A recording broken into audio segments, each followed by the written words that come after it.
Madame la présidente, monsieur le ministre, madame la présidente, monsieur le rapporteur, mes chers collègues.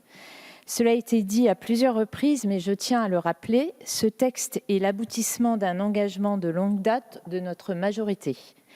La réforme du Conseil économique et social environnemental qu'il porte devait initialement faire partie du projet de révision constitutionnelle. Il en fut autrement, nous le savons, mais il ne nous a pas empêchés d'avancer sur nos réflexions. Je me permets ici notamment de saluer le travail de notre collègue et rapporteur Erwan Balanant et ce travail qui a été également fait par l'ensemble des groupes qui ont dans l'ensemble, je trouve, bien accueilli cette réforme. Nous avons donc entamé nos discussions dans de bonnes conditions et je ne doute pas que nous les poursuivrons dans ce sens. Les 2 années écoulées et les bouleversements qu'elles ont apportés nous auront permis d'envisager la refonte du CESE sous un angle nouveau. Le projet de loi que nous examinons aujourd'hui en témoigne. Le nouveau rôle et les nouvelles missions qu'il confère au CESE ont été pensés pour répondre aux besoins exprimés durant le mouvement des Gilets jaunes, mais également à la suite du grand débat national et de la Convention citoyenne pour le climat.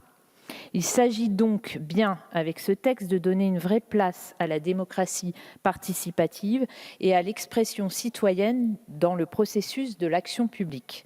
En cela, nous ne pouvons que saluer la réelle avancée visant à moderniser le droit de pétition. C'est un levier d'action fondamental pour nos concitoyens qui, en raison notamment du seuil des 500 000 signatures, l'utilisent très peu. C'est un outil qui nous semble sous-employé. Aussi, l'évolution proposée par le texte, c'est-à-dire la saisine via Internet et un examen plus rapide, va dans le bon sens. Et les amendements portés par notre rapporteur et adoptés en commission renforcent ce mouvement. Nos jeunes veulent s'engager. Donnons-leur les moyens de le faire en abaissant l'âge requis pour la saisine à 16 ans.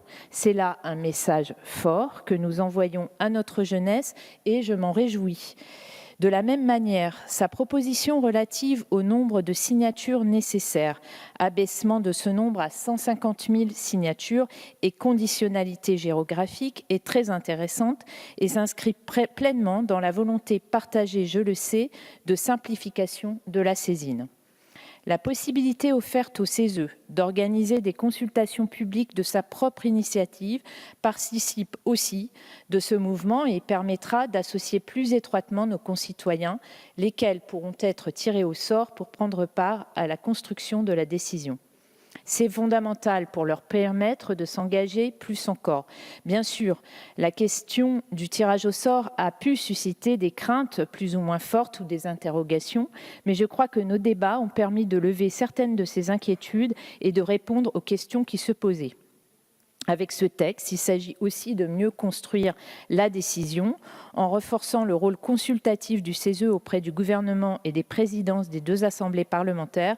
Le projet de loi donne une nouvelle dimension aux travaux. Je pense notamment aux rapports qui pourront être demandés au gouvernement ou au Parlement, mais également aux avis qu'il rendra sur ce texte et qui feront de lui un acteur clé de la construction de la décision et de l'évaluation de la mise en œuvre des textes que nous votons.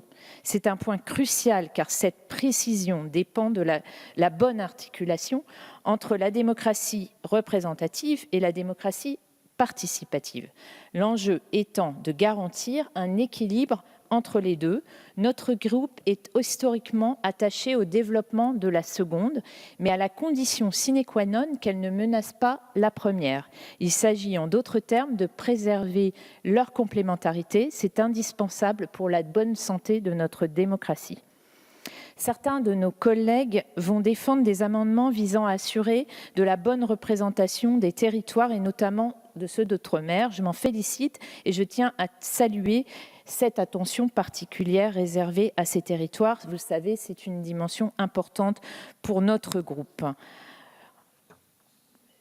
Enfin, ce texte était attendu depuis longtemps puisque la dernière réforme et la dernière révision constitutionnelle date de 2008 et que la loi organique datait de 2010. Il y a eu un certain nombre de propositions depuis pour faire évoluer le CESE qui souffrait et encore, depuis ces dernières années, d'un manque cruel de légitimité. Il devenait d'ailleurs urgent d'y remédier. Donc, vous l'avez compris, notre groupe Modem et Apparentés estimons que ce texte répond de manière équilibrée, sans toutefois faire l'économie d'avancées fortes à ses attentes. C'est la raison pour laquelle nous le soutenons aujourd'hui. Merci, madame.